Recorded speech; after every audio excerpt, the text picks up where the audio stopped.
Sure. At 30, if they got him, you'd be happy? I don't want to put my name on that right now. I'd be very happy. Use mine. I don't want to do that either. Put my name on it. I'm my own man, damn it. Emeka Egbuka. You practicing? I'm not doing that well. I'm practicing, and I'm struggling. On the line now is the host of Bet Sweats, Odyssey Sports Betting Insider Sam Panayotovich. I can say that. Insider calls are presented by BetMGM. Go check out the latest lines today on the BetMGM app, and be sure to catch Bet Sweats live 9 to noon on the newly rebranded BetMGM network here on the Odyssey app. Hi, Sam. Happy Valentine's Day, boys. By the way, Mike, I believe the G is silent. I believe it's Ibuka. Okay, I was doing worse than I thought. Good. That should make it easier. That should make it easier. All right, thank you, Sam. Mm-hmm. All right, Sam. So give us a lowdown on this Vinny Bamboots character who gave us this horse tip in Tampa last Saturday that we all lost $20 on. Or well, I don't want to speak for everyone. Oh, Mike's going thumbs up. Okay, I lost $20 on. What happened? I didn't watch it, but the guy who sent me the tip goes, he pulled up. My bad. So apparently he got hurt in the race. That's so and I wanted to say, do you know how many people I texted that tip to? You're making me look bad. Now I'm going to get beat up in Buffalo again. He pulled up. My bad. Can happen to anyone. That's how it goes sometimes. That's right. Best laid plans. That's the problem with the horses, though. I mean, that guy will send me. He'll send me a 7-1 that'll hit, but then he'll send me 10 of them that lose, and it's not even close. But that's what I get. Well, that's more reliable than my Tage Thompson hat trick bet, it sounds like, actually. So, I don't know, maybe you can stay ahead of that. It is an interesting thing. I guess, you're already broadcasting your opinions when it comes to gambling, so this is an extension of that. But telling your friends, I would do this because, and there's nothing bad about that, of course. The friend is then in a spot where, okay, well, I have a better chance. We talked about it on Monday. I have a better chance of winning a horse bet from somebody who's connected than I do from winning any given NFL bet, I think, even if it is 6-1 or 7-1. So I want to do it, but those odds, you're not going to be right most of the time. And I don't know, there are certain interpersonal dynamics in play when, you're texting your buddies. This is what I would do in this game because, you kind of really need to be right. If I were to tell you, not that it was this person, but if I were to tell you that it was Eddie Olczyk who gave me the horse, does that make you feel better, Bulldog? That could be a question for me, too. Actually, quick follow-up. Do you still want to be on the list, yes or no? Let me know. I do. Yes. I do. Yes. I didn't, whatever. I'm hardly the least bit upset about it. But I'm upset that I have a new app called DK Horse that I really didn't need that. But I like saying DK Horse. Yeah. I like being included. That's all. I just, I felt like we've reached a different level in our relationship that you reached out to me and us with that action. So I welcomed it, and I would welcome it in the future. We'll get one. We're due. We will get one. Are you into the hockey tournament at all? Yeah, I can't wait. Tomorrow, I heard you guys talking off the top about the games and about the Tkachuk line, which is so fun to watch when those guys are out there together. Actually, I saw somebody on X last night say the name of the line. They nickname these lines all the time. I heard Eichel Tower with the Tkachuks, and I laughed out loud. I think that's very funny. But I can't wait to watch Canada-USA tomorrow. And I'll tell you what, looking at the market right now, it is a glorified coin flip. It's -110 Canada, -110 USA, total 6.5. The books are saying, we don't know, just come on in and bet it. So they're saying in Vegas that this is a coin flip, which I'll tell you what, it's a good sign for the red, white, and blue boys. I suppose. That would make sense. Well, that is tomorrow night at 8. And futures, you don't happen to know the tournament overall? Is it similarly equal at the top?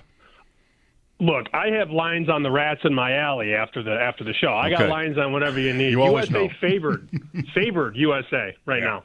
I think that's how the tournament began. It could have changed because they blew out Finland and Canada needed overtime to win their game on Wednesday night over Sweden, but I doubt it. I think it was very close, but I think the USA was in a better spot according to the books going into the thing. So there it is. Sam, we can sort of close the book on the NFL season. We finally saw Kansas City get theirs. I think I read that the sports books made a killing this year.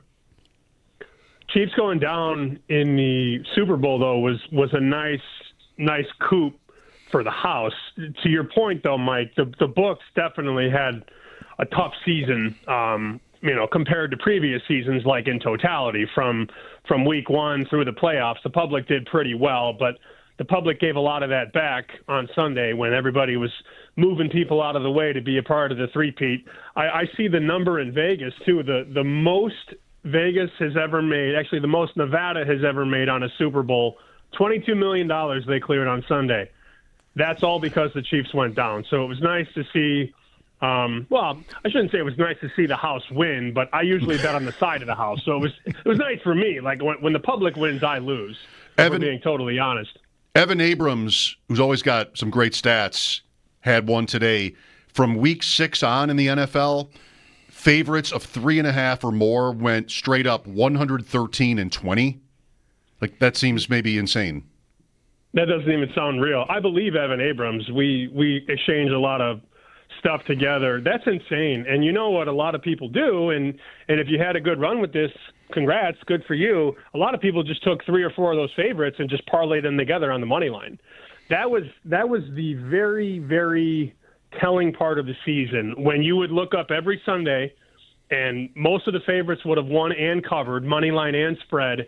And then I would text the guys in Vegas, a couple guys at different places, and go, what do we need tonight? And they go, we need the dog to win outright. And it almost never happened.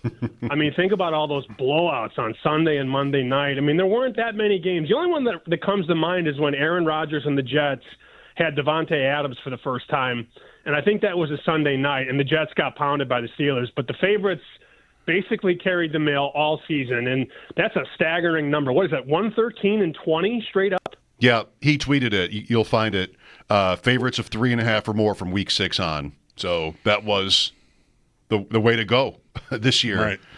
Well, look, everybody loves to win, but the I won stories aren't usually as good as the bad beat stories. How many horror stories did you hear about a Jahan Dotson first touchdown score?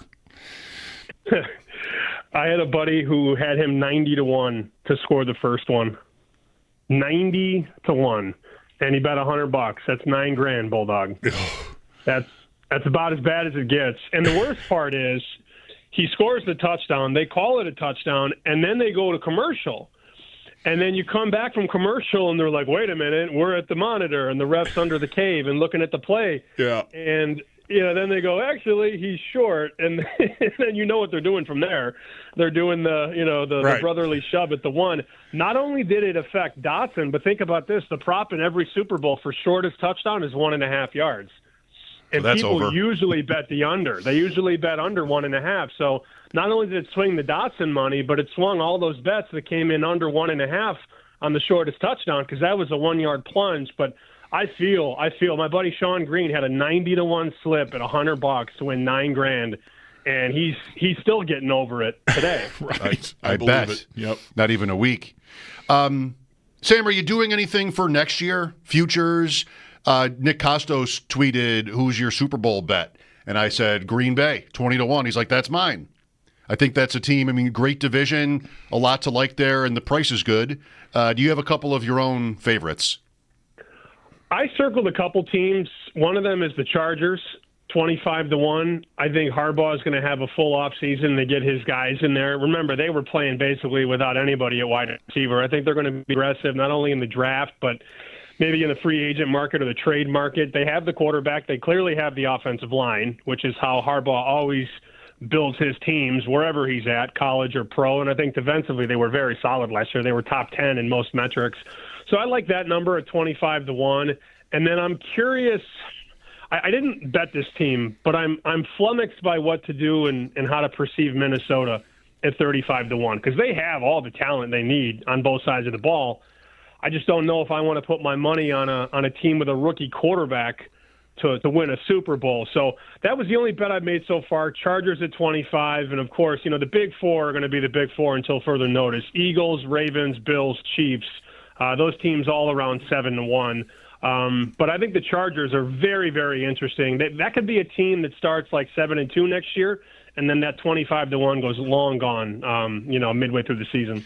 Perish the thought here locally, but I wonder if it's a year where you might want to try, you're doing it right here with LA, to try to find a dark horse in the AFC. I mean, Kansas City comes out of that game and, wow, they're super old now, and like maybe this just doesn't continue to hum. They had a trying year for a team that won so many games. The Bills, we're talking about their roster, like how many good players, what needs to happen. Your defense kind of almost fell apart. Then you have the Ravens, who it's their brand now, falling short. Maybe it's the right time because, we've had the Kansas City inevitable conversation for so long. They didn't seem so inevitable Sunday, so maybe an idea like that is on time. Yeah, I think it's an interesting conversation. Of course, we are almost 365 days away from the Super Bowl, and that has to be understood. But I did laugh. I watched a lot of TV Monday and Tuesday. And the narrative on all these national shows, not that I love watching them, but I want to know what's on. I don't actually listen. I just watch and see what the graphics say.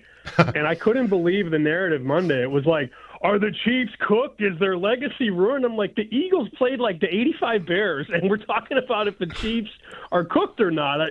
I don't remember a team winning a Super Bowl that dominantly, and we're not talking about the team that won. We're talking about the team that lost. But I guess that's the climate we live in terms of hot takery. Yeah, that's just, I think, sign of the times, right? Especially if a team is as famous as the Chiefs are trying to make history, like it's going to be all about, are they now on the rocks and how do they get off the rocks? Do we need to send out an SOS and all that kind of crap is usually It's really dumb, though. Guys, it's so dumb. The Eagles held the Chiefs to 14 yards in the first half, and the Chiefs didn't cross midfield until the end of the third quarter. And it's like, coming up next on The Herd, is Patrick Mahomes a bum? You're like, what are we doing here? I don't know. That's not me, but I guess I understand it because people hate watch it.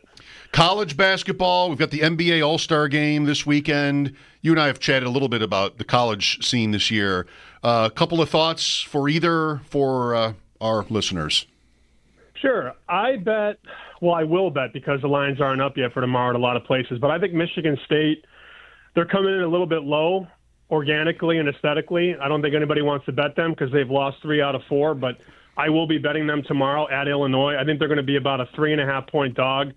I like Alabama tomorrow. They're at home against Auburn. Auburn's number 1. I think Auburn's going to go down. Alabama's really, really good at home, and they play that tempo that makes it difficult. And I don't know that you want to tail me on this one, Mike, but I like this MVP of the All-Star Game market because you have really good players at like 10, 15-1. Anthony Edwards is 12-1 to win the MVP. I don't think that's the worst idea. You have some really, really good players at big numbers, and I think that's a fun market to be a part of. Is there anything looking ahead here? I know we're still a few weeks out from the tournament and all that. I mean, is there a team that's kind of, I don't want to say buried in the odds, but is there a team at a number that you like with an opportunity to maybe, go far, Final Four, even make it all the way to the end and win it all? Sure. I bet Gonzaga Monday or Tuesday at 60-1. I think that price is a slap in the face. And remember, this is a team late November is 15-1. They've had some injuries. They've gotten some guys back. They've changed a couple of things rotationally. I think Gonzaga could go to the Final Four, and that market's going to be, let's see, Gonzaga right now to go to the Final Four is 14-1. That's a really good bet, I think. And the good thing about that bet, Bulldog, is if they go to the Elite Eight, you can hedge and you win no matter what. They don't need to go. They just have to get close. And they've gone to the Sweet 16 9 straight years. That people don't want to bet that team because of what they've seen, but when everybody's saying the same thing, you got to go the other way. 14-1 Final Four on Gonzaga, that's a really, really silly price. Not to mention George Mason, Sam. Yeah, BetMGM was like, you prick, when I made that bet. Because they had 500 to 1, and they let me bet $50, and then they cut the price in half. I know they weren't happy with me on that one, but don't hang a bad number, and I won't bet it. Yeah. Sorry. You guys will be back. You'll survive. Right. The house will probably be I'm not fine. happy, though, because Right. I got the wheel. You know when you get the wheel and it's like, you're under review. I'm like, uh-oh, the feds are here, But, I mean, that team is really good. And you know who their head coach is? The point guard of the team that went to the Final Four in 2006. So that storyline will be crammed down your throat if they make a run. Culture. Thank you, Sam. Enjoy your weekend. All right, gentlemen. Sam Panayotovich, Fridays at 3:30 Eastern on WGR, the host of Bet Sweats, Odyssey Sports, Bet Sweats, or BetMGM Insider.